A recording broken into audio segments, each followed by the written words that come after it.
So the first thing I'd like to talk to both of you about today is what your experiences were. I know that both of you have had experiences with bullying and being either bullied or the bystander. And I'd like to start there. So Zach, do you mind starting with your experiences?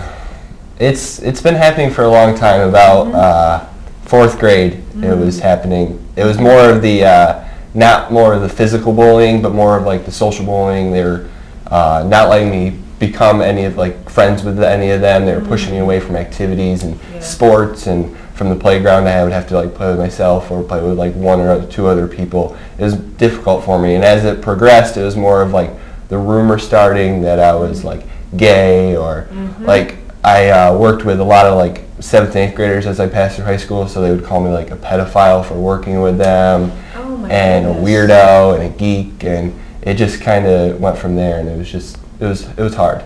Real social isolation, and almost, I'm going to call it character assassination.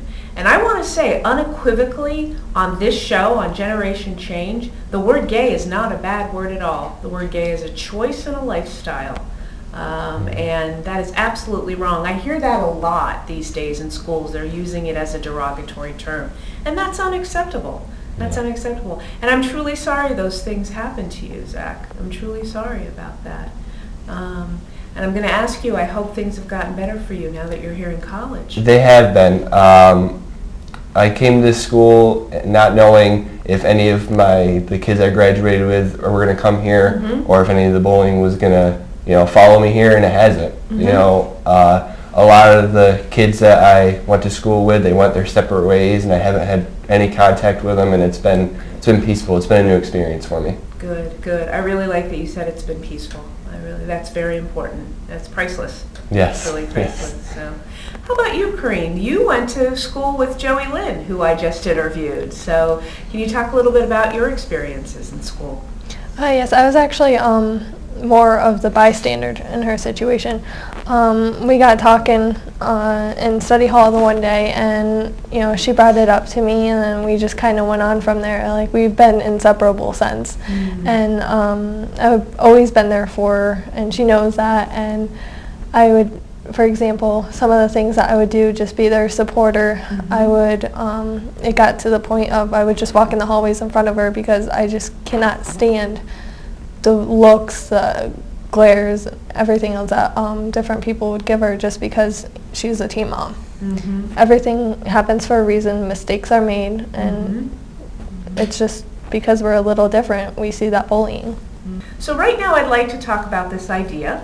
I'd like to talk to Zach.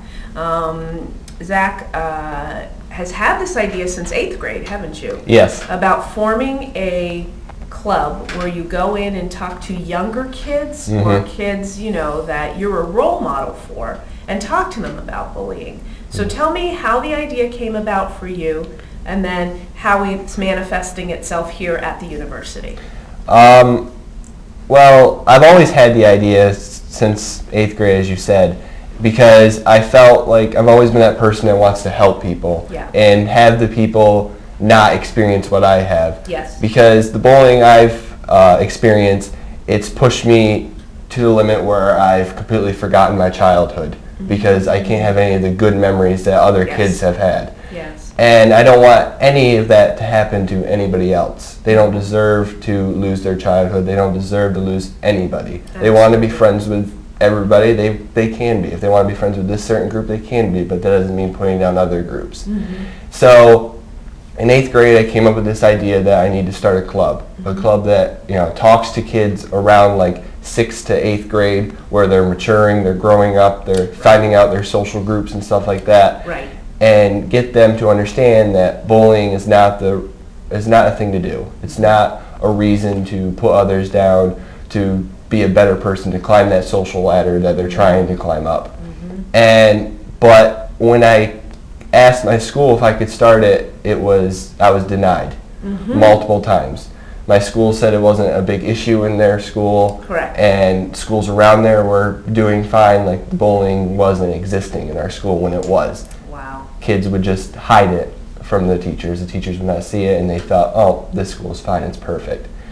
So I went out to my community, tried to figure out ways that we could incorporate bullying in our community instead of just the school, and I was shot down there too.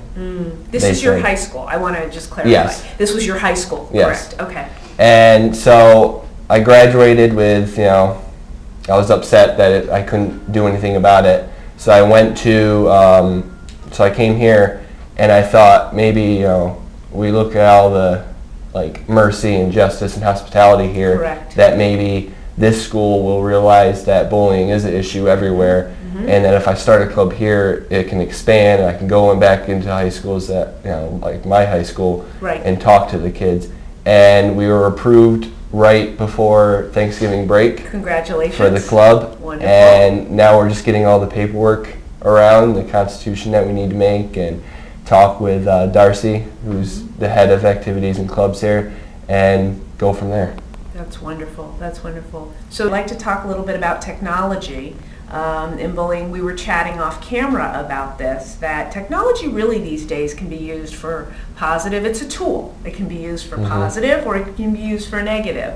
And Zach, I know you experienced some negativity, and you had an excellent point about technology that unlike maybe 25 or 30 years ago, the bullying doesn't stop when you leave school. A home can't necessarily even be a safe haven anymore. So you want to talk a little bit more about Twitter and texting and Facebook? Yes.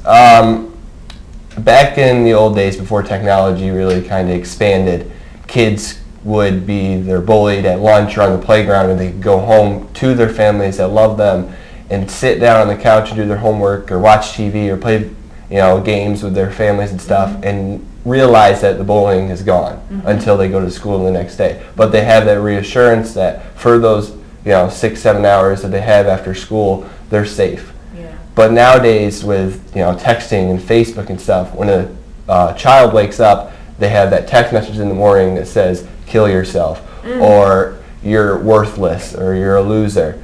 And then they go to the school, and the bullies attack them there in the hallways, in the bathroom. They start rumors, and the kids hear it, and they just want to cry. Yeah. And then when they get home, it's the same thing. Either they get that text message again, or it's Facebook messaging.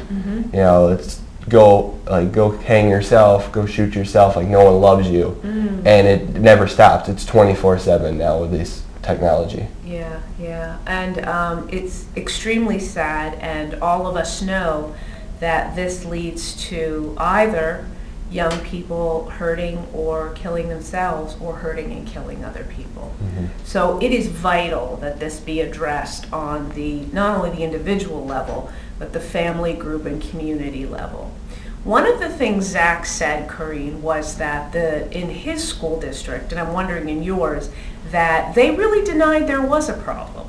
And that the teacher said, oh, isn't going on, or, administration may have said that. I have to say, and I have to speak for myself, as a teacher, I know exactly what's going on in my classroom. I can tell if somebody is making fun of somebody when they speak up in my classroom, and I also watch the students come in, and I watch them as they leave. So I think teachers do know what's going on. I think the administration does know, and I think they need to take responsibility. Can you talk a little bit about, Corrine, what you think teachers, administrators, and maybe some parents can do? Because something in you was smart enough and kind enough to protect your friend when she was being bullied.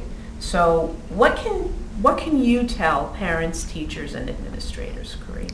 I would definitely tell the teachers and the administrators to speak up. It doesn't matter, what people might say about you in the future. Those are your kids that you teach every day. I have a cousin who teaches, and I know her kids are her life. And what would you do if they're turning on each other? You would want to stand up for them. I mean, not all teachers are like that, and I understand that. But just knowing that, your kids that you're with for that length of time during the day are hurting, I would feel that you would want to stand up, and I would just keep pushing, go towards the administration, and if they're not doing anything about it, then go further. Yeah. that's basically what the teachers just keep going forward and pushing the issue, because nothing's going to be resolved, and I know we've all seen that throughout our high school experience. Just keep pushing. Yeah. And I think on a community level, you and your friends are doing this because you're going out now in the community as a college student and as college students, and you're speaking and helping the kid. So the last thing I want to ask you, Corinne, is what did your parents and your family instill in you that gave you the courage to speak up and to protect your friend Joey Lynn during high school? I would definitely have to say my mom. She was my whole entire family was very supportive with everything, even when I told them about Joey. They just basically instill in me, everyone's saying, like, there's no difference, and if there is anyone facing any difficulties with bullying, anything that you can help out with, just be there for them and do what you can. It's the way I was raised. My parents were EMTs, firefighters. My dad was fire chief for a very long time. So I've grown up with helping people. Yes. And I just get out there and reach out for help, and basically all they can. Yeah, that's beautiful. Be there for support. Beautiful. And you thank your parents for me. And you thank your parents for me, Zach, because I'm going to ask you the same question. Senior year, I thought about, getting away from it all and thinking about, seeing like all these kids, committing suicide and taking their own lives, that maybe it was the best option for me. I'm sorry. But then I realized that my family has, been there for me all the time, and even like, some teachers, I had a really inspirational third grade teacher that actually pushed me to become a teacher. And she's always been there for me. So when she told me that, like, it's okay to be different and stuff like that, like, at first, when the bullying happened, like, I didn't believe it. And my parents even said, like, the same thing, like, it's okay to be different. And I realized that.